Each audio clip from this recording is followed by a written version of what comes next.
Ladies and gentlemen, boys and girls, welcome into the 143. This is Under Review.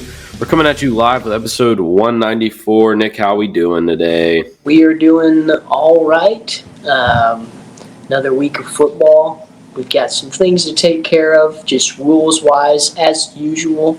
But pretty eventful week. Some good games, some bad games, but we're going to talk about it all. Yes, we are. We're going to kick it off, though, with some baseball, some sad news, breaking news of the week. And instead of stat of the week, we do breaking news every now and then. And brought to you by Andrews Logistics. It's with heavy hearts that we saw Monday night that the Rangers and manager Bruce Bochy, are parting ways. And as Rangers fans, that's just tough to see on two levels. We love Bruce Bochy. I think he's definitely the greatest manager that's ever managed the Texas Rangers, number one, and one of the greatest managers of all time in baseball. And number two, that pretty much says that the Rangers are in rebuild mode, which is just, it's tough to stomach. We had high hopes, but we wish Bruce Bochy well. Hopefully he stays on with the team in an advisor role, but I doubt it. I bet he's going to go coach somewhere else. But here at Under Review, we just want to say thank you, Bruce Bochy, for giving us that World Series. I mean, truly incredible. Yeah, that stinks just because he gave us that World Series in 23. But obviously it's going to be another 10, 15 years or so before we're good again. Because I don't know. I understand him wanting to, kind of be done with it. He's pretty old. Just not a good situation that we were in this year. He's in win now mode. Yeah, ready to be done. Not wanting to grind it out for a couple years and rebuild the team or whatever. I don't blame him. That's understandable.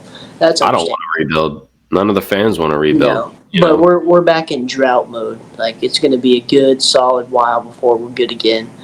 Supposed to turn a new leaf when we won the World Series, but we didn't. Yeah. There'll definitely be more on the Rangers to come when we get to the off season of football. We've got a lot to say, but Once they hire a manager, disappointment overall. And honestly, this season, Bruce Bochy leaving, one of the greatest managers of all time, greatest Texas Ranger manager of all time, it's on the players, so they can take full ownership for getting Bruce Bochy out of there and for us being miserable. Yeah, because if they had played, just a lick better, we would be in the playoffs, and I think he would be seriously considering sticking around for a little bit. But it was like to miss the playoffs and go below 500 last year and then finish barely 500 this year, just not worth it, which is understandable. But from the bottom of our hearts here at Under Review, thank you, Bruce Bochy, for giving us probably the greatest sports moment of our lives so far. Yeah, that might be it. But your player of the week, keeping it, baseball, Robert Garcia. And this is not really player of the week in general, but just like, I guess he's kind of special to maybe Rangers fans and then certain MLB fans. With a tied ball game in the ninth with the bases loaded and 2 outs, he hits a batter walking in the game-winning run,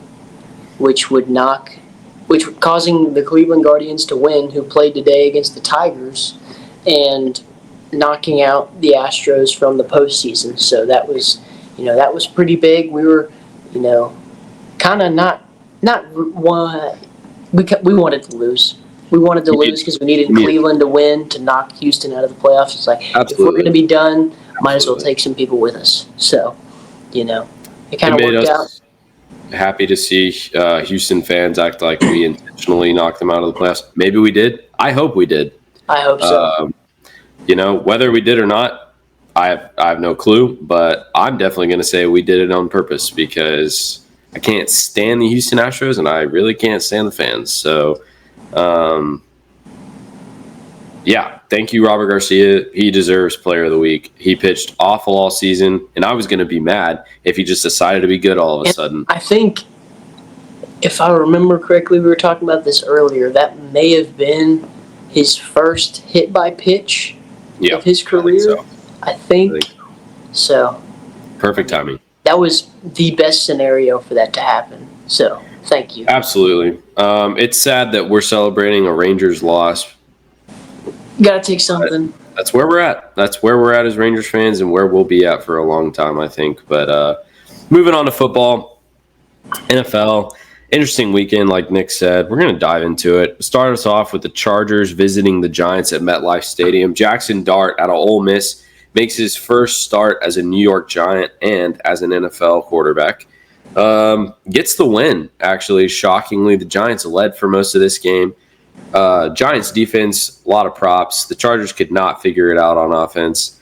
And Jackson Dart with only 111 passing yards, I think, but had a rushing touchdown, had 54 yards on the ground, and just found a way to get it done at the end of the day. So congrats to the Giants for getting their first win of the season when they were heavily favored to lose that game, and congrats to Jackson Dart. Yeah, obviously, unfortunate news was towards the beginning of the game, Malik Neighbors, season-ending ACL injury. But Jackson Dart, Cam Scadaboo, that's another name that's been up there as well because Tyrone Tracy, their starting running back, has been out. They really stepped up playing a 3-0 Chargers team who were, expected to do some damage. They were. Yeah. Now people are looking at them being real serious playoff contenders, and then you lose to a pretty awful Giant squad who has not been able to figure it out at all. But for whatever reason, defensively, they flipped the switch. Justin Herbert wasn't really making good decisions, and then they were getting a lot of pressure back there, causing him to maybe make some bad throws or, misread the defense. And then offensively, they were just able to stay in control of the game. The Chargers never at any point had the lead. And, Cam Scadaboo really kind of stepped up into that RB1 role. Jackson Dart looked kind of in his first start. You'd want, him to throw for a little bit more, but he was finding, another area to do that. So, we'll give him – it was his first game, so there's room to grow, but I do think things are kind of looking up a little bit for them. The future was not with Russell Wilson, so a lot of people were clowning on the Giants for, making the mistake of just throwing the rookie quarterback in there. Personally, I don't really mind it. Get him used to the speed of the game, get him used to the offense, the scheme, the coaching, whatever. He's supposed to be the next guy up, so might as well just go ahead and throw him in there. Maybe he'll build on this. And hey, they beat a very, very good Chargers team, so this could be the start of something. We don't know. Yeah, it definitely won't be. But the Giants, congrats on them getting their first win. Let's talk about another quarterback who's made a living from not throwing the ball. Eagles beat the Bucks 31-25. As the Eagles do, they got ahead early and just kind of coasted the rest of the way. Yeah, coasted the rest of the way. The Bucks tried to make a late game push. It just didn't work out for them. At this point, I am starting to accept that the Eagles will probably make it back to the Super Bowl. And we're just going to have to hope and pray that one of the AFC teams figures out how to beat them because none of the NFC teams are figuring it out. It's hard to watch. I'm sick of them being in any form on prime time, but they will be because they're a good football team. They're winning games, but they're boring to watch. All they do is run the ball up the middle and somehow it works. And then occasionally Jalen Hurts runs a, RPO and someone's wide open. It's just not fun ball to watch. The Eagles aren't fun to watch. There's not much to say here. The Bucks are good. He threw for 130 yards, so 130 yards, just embarrassing. He's supposed to be in upper echelon. Top. People act like he's this top 10 caliber, whatever quarterback. When it's like, yeah, I saw today they're debating: would you rather have Jalen Hurts or Dak Prescott as your quarterback? I'm like, I'm sorry. Look, we haven't been amazingly praising of Dak on this show, but this season Dak's having an MVP caliber season so far. Jalen Hurts is only successful because of the situation that he's in. Yeah. You go anywhere else and people are talking about him like he's an average QB. I could quarterback for the Eagles. It's the situation that he's in that makes him so successful. Jalen Hurts is an overrated quarterback, always has been, always will be. It was frustrating because the Buccaneers had chance after chance in the fourth quarter.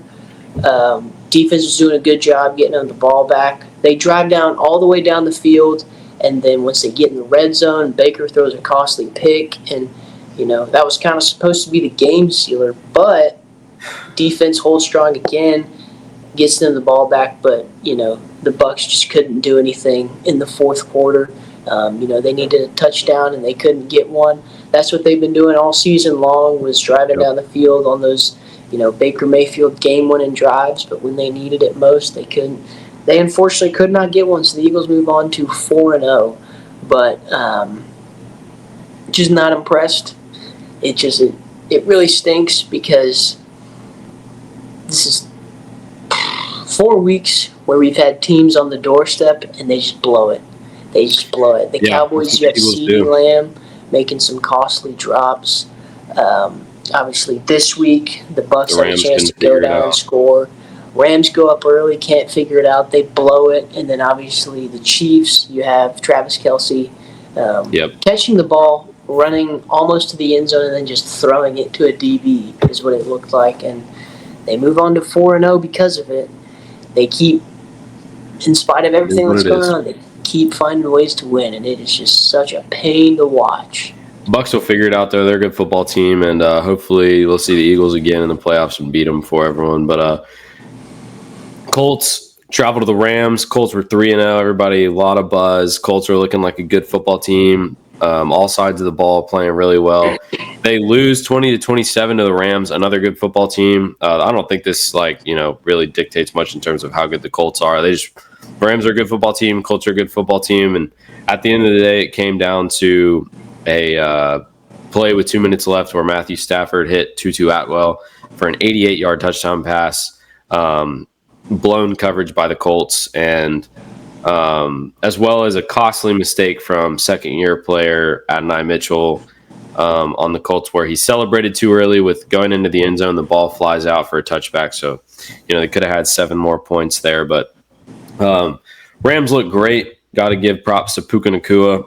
13 catches, 170 yards, and a touchdown. Matthew Stafford looks great. I think Puka Nacua really needs to be in these Offensive Player of the Year conversations right now. That dude is he's playing like a top 3 receiver in ball right now. And so, a good game. Rams get the win and, moving on. Yeah, and one thing, obviously, Adonai Mitchell, he's got a big target on his back because, he cost up 14 points because you take into account the 65-yard or whatever run it was that Jonathan Taylor had gets called back because he's holding, at the line of scrimmage, and then obviously the touchdown that he throws the ball out of the back of the end zone. That's something we see time and time again. There's always one or so, I feel like every now and then, where you see a player kind of starting to celebrate too early, and it ends up costing them. Normally, they'll just drop it at the 1, but this one, he's like, I don't know what he was trying to reach the ball or something, and it just slips out of his hand. It slips, and he ends up just throwing it out the back of the end zone. And, he knew it as soon as he did it because you see the way he dives after the ball and grabs at it. And so, it's just unfortunate because he seems like he could be such a talented player, but, man, Colts fans are calling for his head right now. I would be too. Saying, cut him, which, I guess it's understandable because you're leaving 14 points. He hasn't established himself there. Yeah. He's still basically a rookie. I would be calling for his head as well. And, the Colts are in a really good position. Daniel Jones has looked really good. The offense has been very, very impressive. And, just to drop a game like that, obviously you're 3-1, so you're not dead, but you could very easily be a 4-0 team right now. So, obviously, absolutely understandable frustration from the fan base. Ravens Chiefs, not much to say here. Lamar Jackson goes out with a hamstring injury. Chiefs just absolutely trounce the Ravens. Mahomes with 4 touchdowns. It says a lot more about the Chiefs than the Ravens, who fall to 1-3. But the Chiefs 2-2. Looks like they're finally heating back up. Nobody was that worried about the Chiefs dropping to 0-2, but offensively, that was a problem. Xavier Worthy's back. They're starting to look a lot better. Here in a couple weeks, they'll have Rashee Rice back, and I'm sure they'll turn it up on offense even more. Everybody wanted to count the Chiefs out because we're very quick to judge, but like we said, come playoff time, whether they win the division or not, which is still very much in play for them.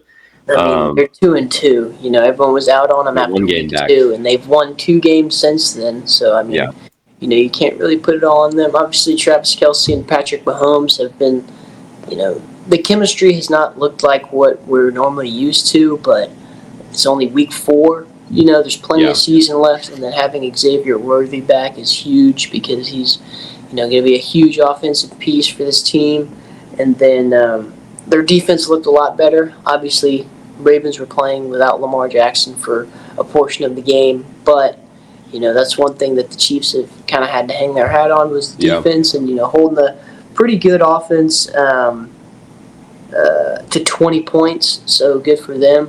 But, I mean, not like you were saying, we're not really worried about the Chiefs. We know that when these clutch moments, when these games, these big games roll around, I mean, that's what they do. You know, surprisingly enough, right now, with the Ravens losing, going to 1-3, Pittsburgh is leading the division at 3-1. This will be an interesting AFC North, especially if Lamar is out for a few weeks, to see what the Ravens do. I still think the Ravens will probably win the division if his injury is not too serious. But the AFC North, man, is not looking great like we all thought it was going to look. And, you know, it's going to be interesting to see what happens there. But moving on to it was a Sunday night thriller. Under Review was in attendance for the Dallas Cowboys taking on the Green Bay Packers at home. Everybody thought the Cowboys were going to get smoked, we did as well. I will sit there and raise my hand and say I was not expecting a good game, but we had committed to going, so it was like we're here. So I'll say what I said earlier. Dak Prescott. We're not going to walk through every part of this game. Dak Prescott looks like an MVP caliber quarterback right now, and I think it would be wrong to not have him in those conversations at the moment, because that man is single-handedly putting the franchise on his back right now. Whatever he did this offseason after his surgery is working. Whatever training he put in, he looks great as a quarterback. Our offense looks phenomenal. The defense is absolutely selling what we're trying to do here, unfortunately. You know, they gave up 40 points almost to the Bears last week, and then obviously give up exactly 40 points this week to the Packers. But Dak goes out there, and the Packers are supposed to be a very, very good defense, and he just thrashes them with, you know, George Pickens had himself a good day. Yeah, obviously, had himself a great game. That's what we were expecting. What we were hoping Javonte Williams with no CeeDee Lamb. That's crazy too. We're scoring 40 points, and Dak's doing all that, and that's without CeeDee Lamb. And then Javonte Williams, week in, week out, he has looked phenomenal. I feel like we've seen him take a lot more of the workload over the last week or two, maybe, which is good because he has been the guy, and it's unfortunate that we didn't do that at the beginning of the season, but that's, you know, beside the point. Secondary is horrible. Absolutely terrible. Absolutely terrible. Elam and Trayvon Diggs are getting cooked at the line every single play. I don't know which one is worse. I say cut them both. Me and you could be out there. We'd be doing the exact same thing as them. Yeah, I'm sick of watching our people secondary run past me and then turn around and throw your hands up. You know, people want to look at that one tackle that Trayvon Diggs made in overtime. Blowing up a screen was like, well, when they've ran it 17 times, I would hope you would recognize it once. But then on the Josh Jacobs TD, he just gets absolutely put in a blender and does not look like he's competitive at all. He never tries to tackle. He's scared to tackle. You know, he's a cornerback. You need to be tackling. If you're not going to break the pass up. On that screen play, he saw someone smaller than him, so he makes a beeline out there, which, it was a good tackle. I'll give it to him, but, man, he had not done anything prior to the game. Defense needs to be fixed. This team can win. I'm not saying it can win the Super Bowl, but this team can win right now. And I think we could go to the playoffs, at least with this offense that we have. The defense has to be fixed. And I don't think having Micah on the team would solve anything, but we do have cap space now. We need to fix this issue. So we got to address Micah coming back to town. Micah was relatively quiet for most of the game. He was useless. They credit Micah with a sack in overtime. And it very clearly was not a sack. Dak was across the line of scrimmage, and Micah tackled him. So it would have been a tackle as Dak was scrambling. They went back conveniently after the game and credited him with a sack. And rescored the play. Yep. Let me tell you, if you ask him, I'm sure it didn't feel like a sack to Dak. Dak was surprised when he heard it was a sack. It was not a sack. They just did that to give him credit in Dallas for a sack. They've been pushing this media. And I don't know what Mike is going to talk about now with the media now that the Dallas game is over with. That's all he's been talking about. We're like this ex-girlfriend that he can't just get out of his head. He's in love with the Dallas Cowboys and he wanted to be a Cowboy. I get it, but he's gone and he's gone from us. So, we want to move on. We just need some defensive players to move on with. And I mean, this is more telling for the Packers than I would say for the Cowboys, because this is when they got Micah Parsons, this was supposed to be this Super Bowl contending Green Bay Packers, and now you're losing to a team that is missing their wide receiver one, who has an absolutely abysmal defense, who got thrashed by Russell Wilson, who got benched the next week, and then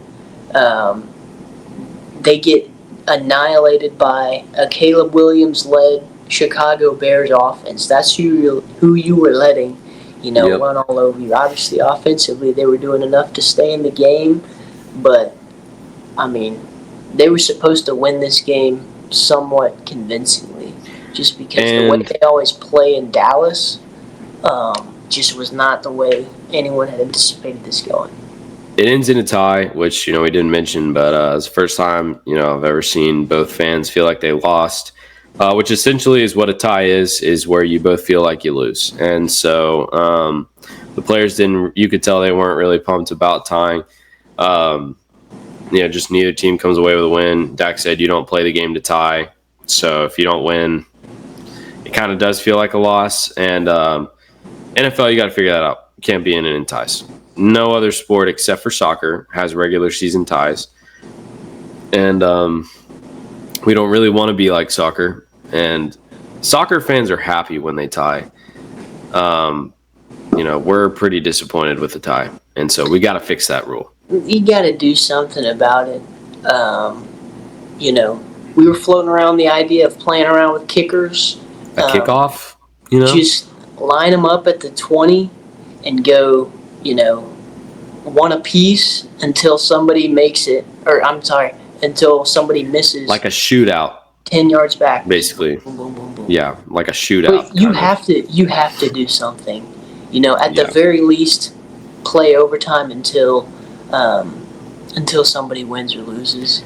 Yeah, I agree. And the argument against that is that with how physically taxing and, whatever it is on these players, that you would be risking too much by having them play for that long. But, I mean, first they get injured anyways. They get paid millions of dollars. So I'm not tuning into Sunday Night Football to watch a tie. And they don't even want to tie anyway. Yeah, they don't want to tie. Decide the game. Yeah, you got to get rid of the ties. But you got to do something about it. Obviously, it doesn't happen often enough for them to really do anything about it. I mean, they didn't have a tie last year. I don't know if they did it the year before. They did the year before, but they did that the was year before. It. Yeah, but it's one every 2 or 3 years maybe. Yeah, we got to fix it. It just doesn't happen often enough for them. So I don't care. Change it. It's dumb that it happened at all. Just give both teams a loss or something. If I wanted to watch soccer, I'd go watch soccer. Or you don't. So yeah. Me, a tie's a loss. But yeah, Cowboys got to figure things out on the defensive side. Packers got to figure things out on the defensive side as well. And I don't want to hear about Super Bowl contenders until I see some Super Bowl level playing from the Packers. I mean, So you lost to the Browns, and then you come out and tie Dallas. So, we have the not worst saying the defense in the season league. is over, but you got some things to think about. Let's just slow the roll. The Packers may figure it out. They may be better as the season goes on, but let's calm down with all this chatter. Okay? Yep. We're not even going to talk about the Monday Night Football games because they were awful.